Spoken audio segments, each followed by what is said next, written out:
Il-manifest elettorali tal-Partit Laburista li kien approvat l-4 filgħaxija mill-Konferenza Ġenerali Straordinarja huwa riżultat ta' 3 snin ħidma ta' diversi persuni għal il-mexxej Laburista Joseph Muscat. Din mhix sempliċi lista ta' weddiet saħaq il-mexxej Laburista, iżda roadmap għal tkabbir ekonomiku illi jilaħħaq lil kulħadd. Roadmap li hija konkreta, kosted u realistika fejn qed ikun propost biss dak li hu ċert li jista' jitwettaq.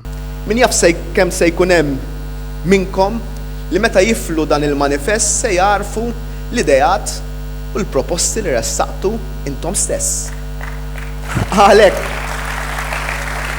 Għalhekk dan mhux manifest ta' partit, iżda manifest ta' poplu, tal-poplu, mill-poplu u għall-poplu. Joseph Muscat elenka uħud mill-proposti li diġà tħabbru f'din il-kampanja elettorali, fosthom il-pjan dwar l-enerġija tal-Partit Laburista u diversi miżuri soċjali oħrajn.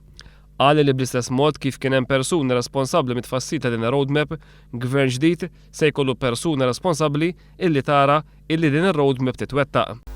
Bl-istess mod li kellna persuna responsabbli sabiex tfassal din ir-roadmap, gvern ġdid jekk jingħata l-fiduċja se jkollu persuna responsabbli biex tikkoordina x-xogħlijiet u tara li din il-roadmap b'20 priorità titwettaq.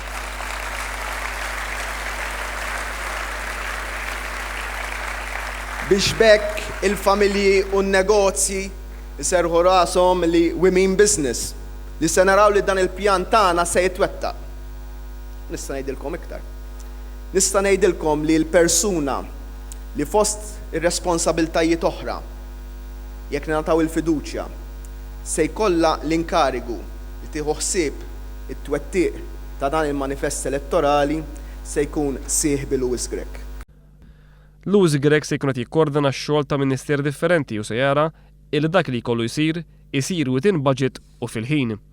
Joseph Muscat qal li l-Partit Laburista jemmen li jekk għandha ssir kompetizzjoni m'għandix tkun waħda dwar min jonfoq l-iktar, iżda dwar min jonfoq l-aħjar. Il-mexxej Laburista żied li waqt li l-Prim Ministru huwa mdorri jwiegħed ħafna iżda jagħmel bil-maqlub huwa jrid li jekk jingħata l-fiduċja tal-poplu 5 snin oħra juri kif dak li kien imwiegħed fil-fatt twettaq. Fid-diskors tiegħu Joseph Muscat irrefera għal mod kif waqt dibattitu tal-Awtorità tax-Xandir il-Viċi Kap Nazzjonalista Simon Busuttil indirizza lill-kandidata Laburista Deborah Xkembri billi qalilha li qed tintuża għaliex għandha wiċċ ta' nazzjonalista. Aħna meta nħarsu qudiemna mhux nazzjonalisti jew Laburisti naraw, aħna naraw ħutna Maltin u Għawċin.